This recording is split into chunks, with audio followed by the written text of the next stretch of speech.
जिस उपदेश से राम जी को राजकुमार भगवान राम बने, वो उपदेश आप सुन रहे हैं। कितना ऊंचा ग्रंथ है, इसको वाल्मीकि रामायण भी बोलते, योग वशिष्ठ महारामायण भी बोलते। राम तीर्थ ने इसी का बार बार अध्ययन किया था। ये आप भी शांत हो जाएंगे परमात्मा में, और दूसरों को भी शांति देने की क्षमता देने वाला ये सदग्रंथ है। इसको वेदांत का सिद्धांत ग्रंथ बोलते हैं। दूसरे होते प्रक्रिया ग्रंथ। ये करके फिर कब वो आचार्य बनो तब समझो, ये तो थोड़ा पढ़ो और फिर वही सिद्धांत की बात। तो बार बार योग वशिष्ठ महारामायण विचारने योग। ओम श्री सद्गुरु परमात्मने नमः। श्री वशिष्ठ जी बोले, हे रामचंद्र जी, हृदय कल्पतरु है, ऐसा वृक्ष जो राग द्वेष आदि सर्पों से रहित है। उसे कौन पदार्थ है जो प्राप्त न हो। शुद्ध हृदय से सब कुछ प्राप्त होता है। हे रामचंद्र जी,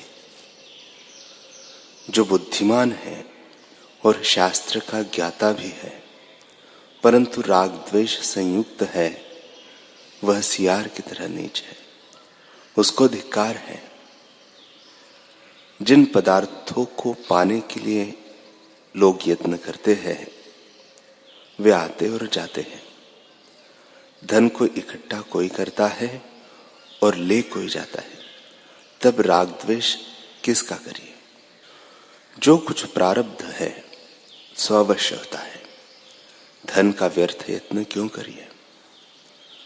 बांधव और वस्त्र आते हैं और फिर जाते भी हैं।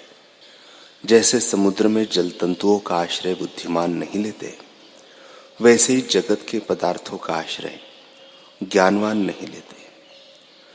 भाव अभाव रूप परमेश्वर की माया है। संसार की रचना स्वप्न की तरह है। उसमें जो आसक्त होते हैं, उनको वह सर्पिणी की तरह डसता है। धन, बांधव और जगत वास्तव में मिथ्या ही है। अज्ञान से सत्य भासित होते हैं। हे रामचंद्र जी, जो आदि में न हो और अंत में भी न रहे, पर मध्य में भासित हो, उसको भी असत्य जानिए।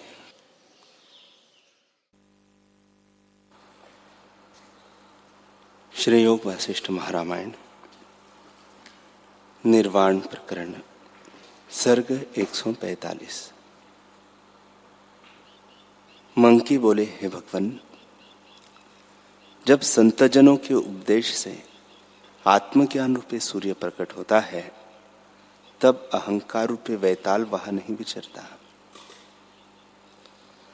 संतजनों का संग और सच्शास्त्रों को देखना चांदनी रात्रि के समान है।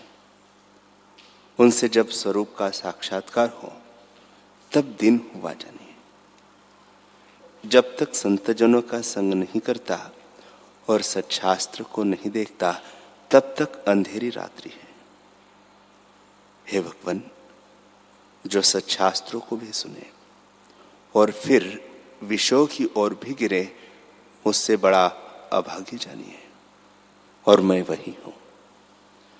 परंतु अब मैं तुम्हारी शरण आया हूं।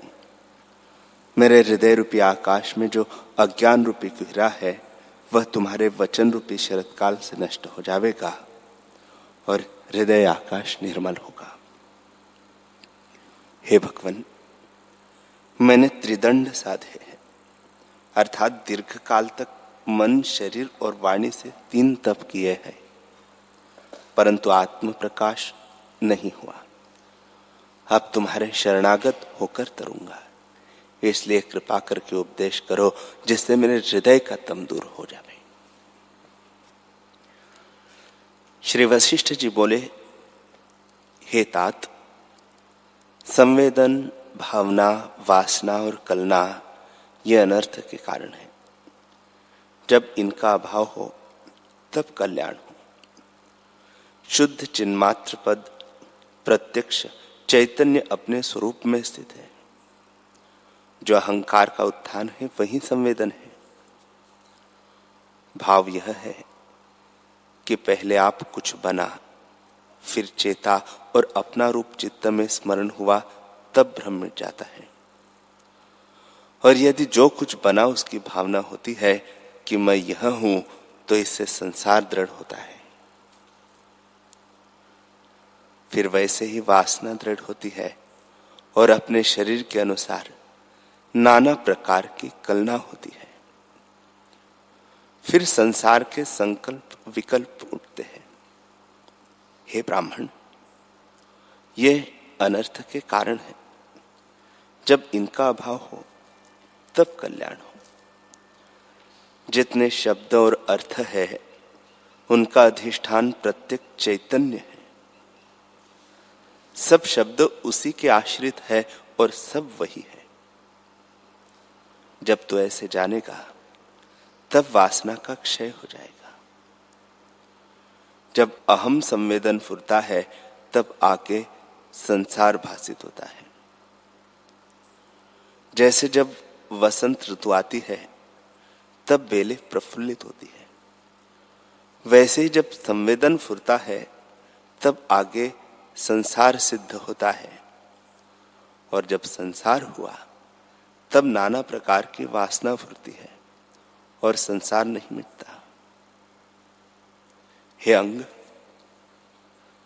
संसार जन्म मरण का ही नाम है।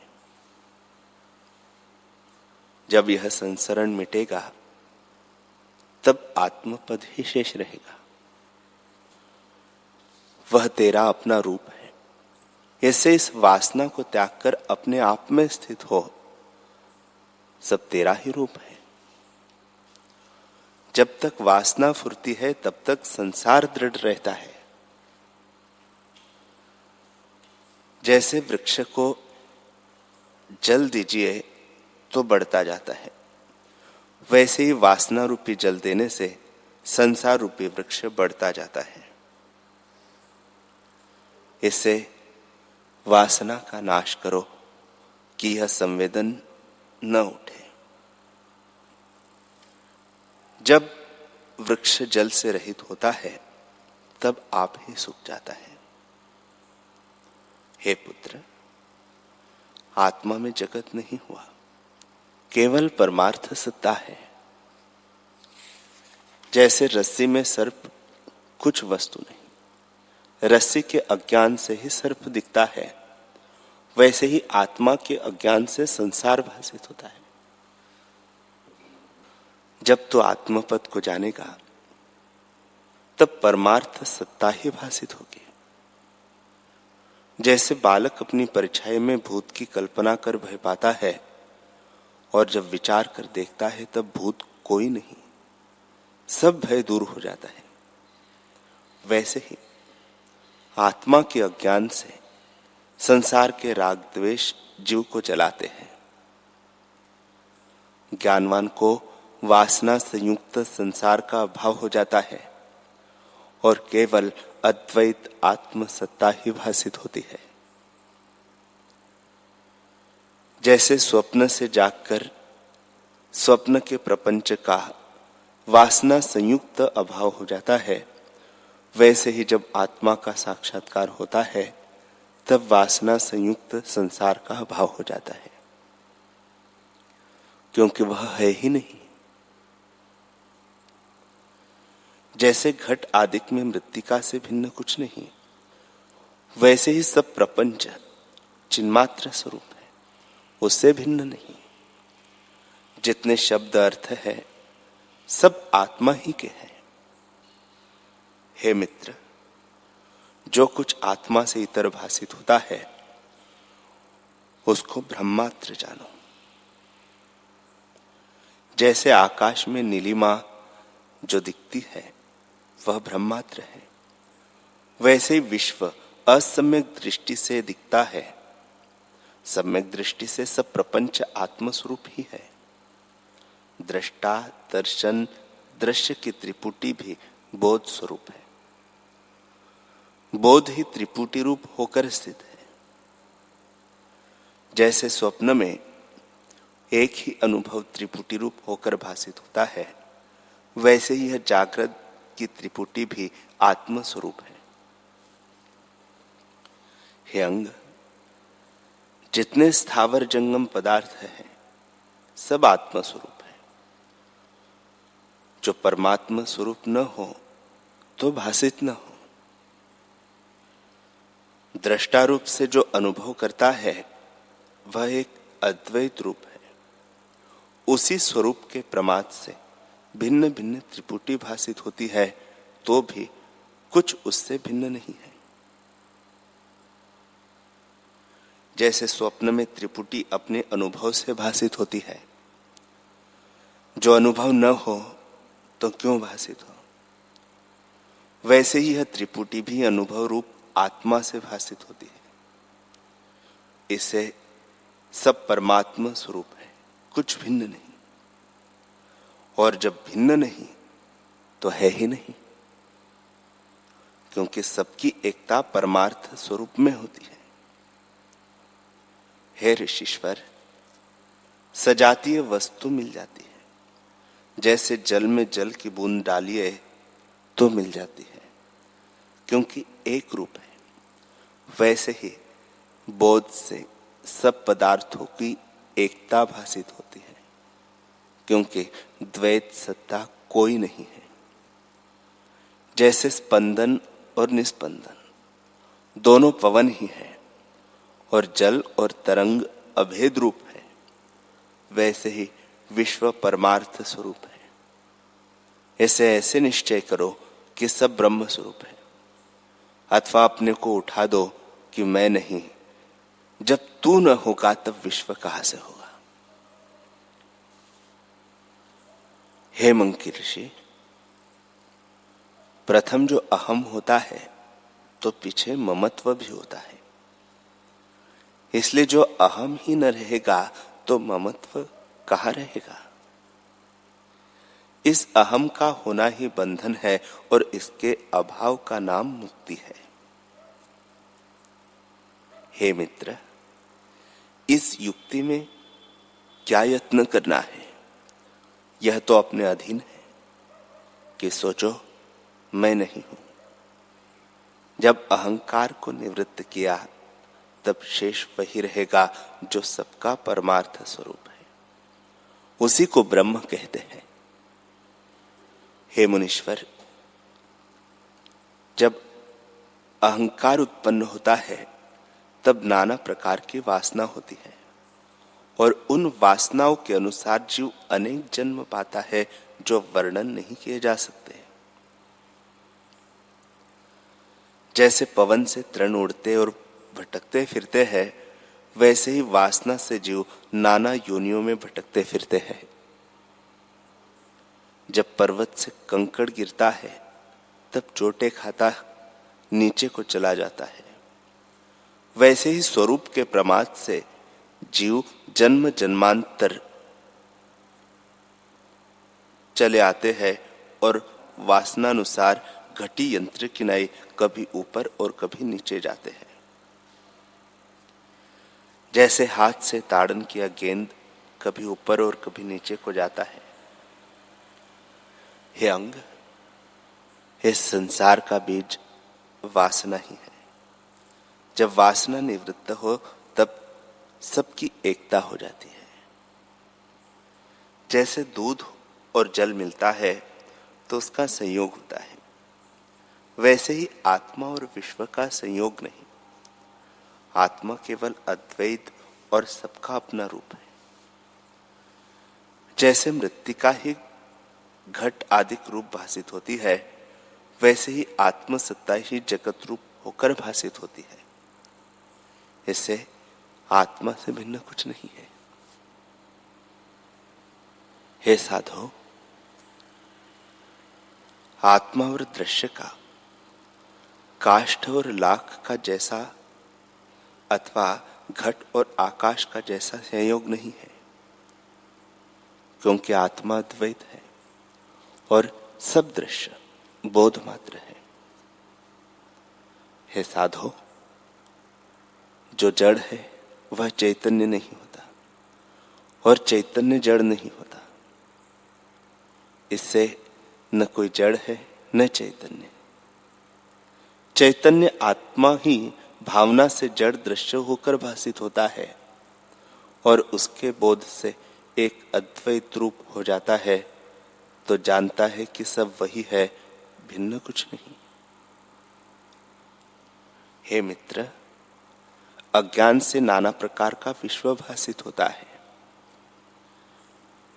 जैसे मेघ की वर्षा से नाना प्रकार के बीज उगाते हैं, वैसे ही अहम रूपी बीज से संसार रूपी वृक्ष वासना द्वारा उगता है। जब अहंकार रूपी बीज नष्ट हो, तब संसार रूपी वृक्ष नष्ट हो जाएगा। हे अंग, जैसे वानर चपलता करता है, वैसे ही आत्म तत्व से विमुख अहंकार रूपी वानर वासना से चपलता करता है। जैसे गेंद हाथ के प्रहार से नीचे और ऊपर उछलता है, वैसे ही जीव वासना से जन्मांतरों में भटकता फिरता है। कभी स्वर्ग, कभी पाताल और कभी भूमि लोक में आता है।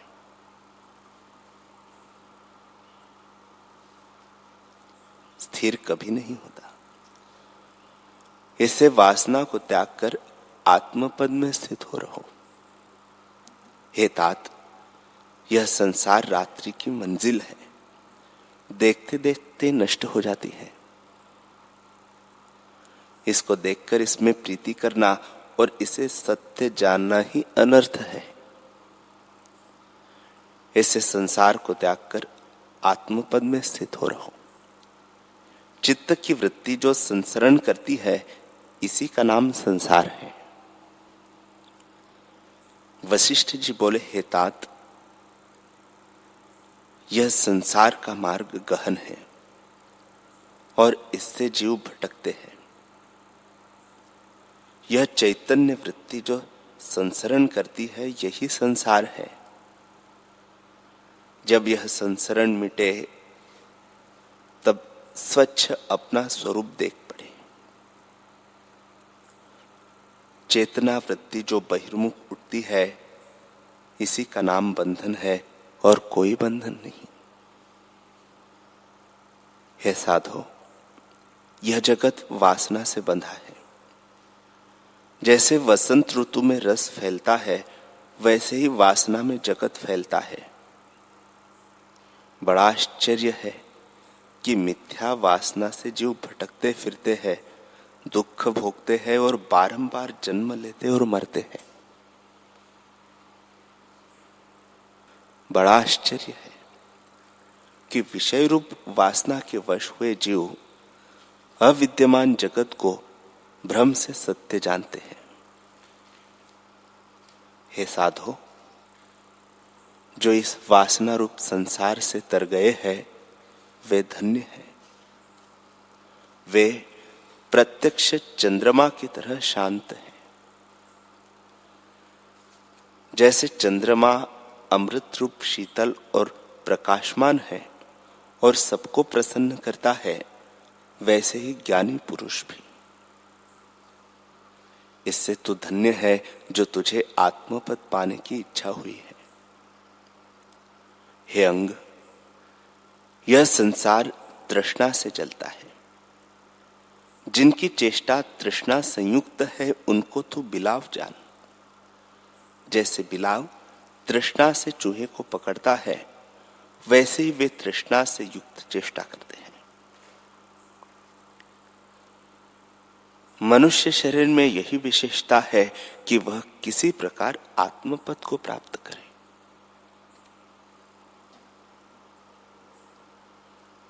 जो नरदेह पाकर भी आत्मपद पाने की इच्छा न करे, तो वह पशु समान है। हे मित्र, मूढ़ जीव ऐसी चेष्टा करते हैं कि प्राणों के अंत तक भी तृष्णा में फंसे रहते हैं। हे अंग, ब्रह्मलोक से काष्ठ तक जितने इंद्रियों के विषय है उनके भोगने से शांति नहीं होती, क्योंकि वे आपात रमणीय है, इनमें सुख कभी नहीं मिलता। जो ज्ञानवान पुरुष है उनकी शांति ऐसी है जैसे चंद्रमा में और वे सूर्य की नाई प्रकाशमान होते हैं। विषयों की तृष्णा कभी नहीं करते हैं।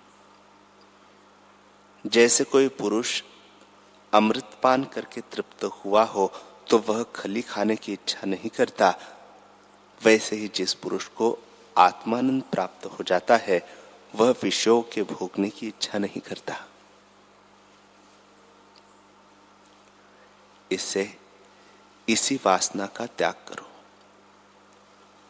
वासना का बीज अहंकार है, उसको यह सोचकर निवृत्ति करो कि मैं नहीं हूं, क्योंकि मेरा होना ही अनर्थ है।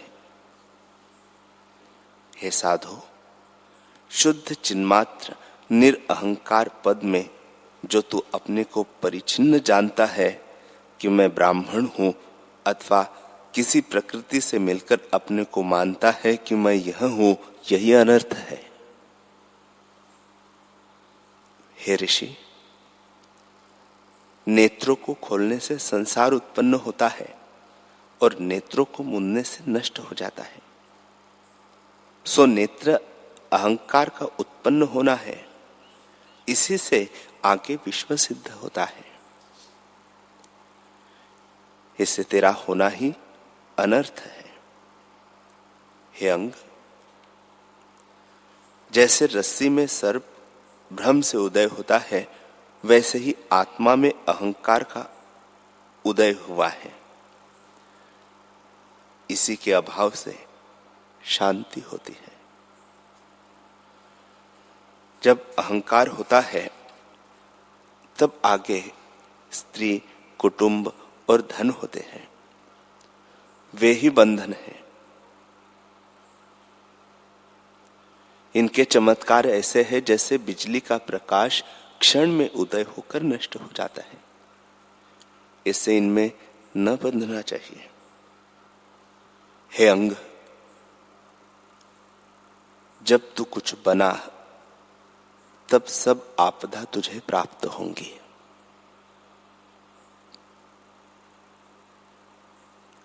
और यदि तू अपना अभाव जानेगा तो पीछे परम शांत रूप आत्मपद ही शेष रहेगा, जिसकी अपेक्षा चंद्रमा भी अग्नि सा जान पड़ता है। वह आत्मपद परम शून्य, सब पदार्थों की सत्ता और आकाश रूप है।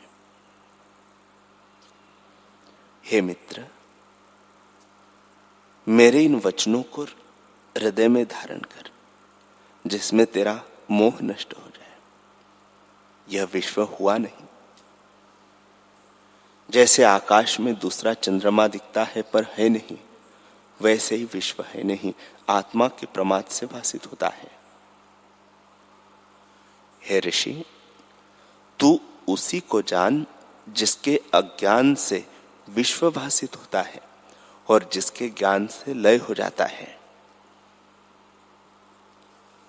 हे मंकी, जैसे आकाश शून्य मात्र है, पवन स्पंद मात्र है और जल तरंग मात्र है, वैसे ही जगत संवित मात्र है।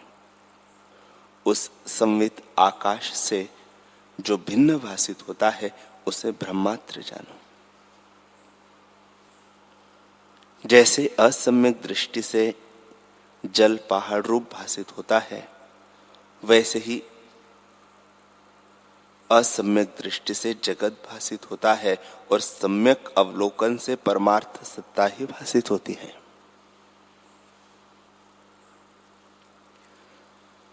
जिसके अज्ञान से विश्व भासित होता है, उसी को ज्ञानवान लोग ब्रह्म कहते हैं। उस ब्रह्म में अहंकार ही व्यवधान है। वह पदार्थ ज्ञानवान को नष्ट हो जाते हैं। इससे वह सबके अधिष्ठान एवं परमार्थ स्वरूप को देखता है, उसी में तू भी रहे। जैसे आकाश अनेक घटों के संयोग से भिन्न भिन्न भासित होता है और घटों को फोड़ डालिए तो सब एक ही हो जाता है, वैसे ही अहंकार रूपी घट फोड़िए तो सब पदार्थ एक हो जाते हैं। हे अंग, सबकी परमार्थ सत्ता एक ब्रह्म पद है। वह अजन्मा, अच्युत, आनंद, शांत रूप, निर्विकल्प, अद्वैत सबका अधिष्ठान है। उस शिला सदृश आत्मसत्ता से भिन्न कुछ न स्फुरण हो, इसलिए निर्बोध बोध हो जाओ। हे मंकी ऋषि, ये दुख देने वाले पदार्थ और ऐसे शब्द अर्थ आकाश के फूल है, इससे शोक मत कर। कारण सब पर परमार्थ सत्ता ही है। जैसे पुरुष निराकार है पर उसकी भावना से अंगों का संयोग होता है, वैसे ही विश्व भी इसकी भावना से होता है। जैसी संसार की भावना दृढ़ होती है, वैसा ही रूप आगे देख पड़ता है। जो विश्व उपादान से नहीं हुआ तो आरंभ परिणाम से भी कुछ नहीं बना। हे मित्र, शुद्ध परमात्मा को पाना साध्य है, क्योंकि विश्व निरुपादन केवल शब्द मात्र है। आत्मा अद्वैत है, अतः इसका हेतु नहीं है। वह अचिंत्य है, इसी से विश्व निरुपादन स्वप्नवत है। जैसे स्वप्न की सृष्टि निरुपादन होती है, वैसे ही जागृत सृष्टि भी है। जैसे मृत्तिका से घट कार्य बनता है, ऐसे ही आत्मा विश्व का उपादान नहीं है, क्योंकि मृत्तिका परिणाम से घटाकार होती है, परंतु आत्मा निर्विकार अच्युत है। जैसे भीत बिना चित्र हो सो है नहीं, इससे यह विश्व आकाश में चित्र है। जैसे स्वप्न में नाना प्रकार का विश्व आधार भीत बिना चित्र होते हैं, वैसे यह विश्व भी आकाश में चित्र सा है। इससे कहा है, आत्मा अकर्ता है और विश्व जो दिखता है सो निरुपादान है। तब इसका शोक और हर्ष क्यों करें? यह सब प्रपंच आत्म स्वरूप है। प्रमाद के कारण यह नहीं जाना जाता। हे साधो, संवेदन से जब अहंकार फुरता है तब विश्व भासित होता है। जैसे स्वप्न में जो कुछ बनता है वह अपने स्वरूप से भिन्न देख पड़ता है और उसी में राग द्वेष होता है, पर जागने पर और कुछ नहीं, सब कल्पना ही थी। वैसे ही जब संवेदन उठ गया तब सब विश्व आप अपना रूप हो जाता है। अहंकार होना ही विश्व है।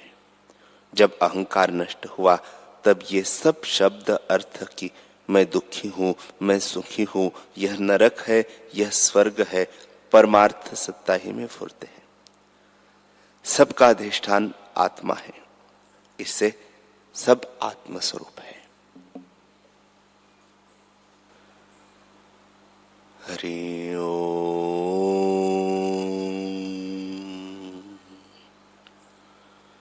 हरि ओम।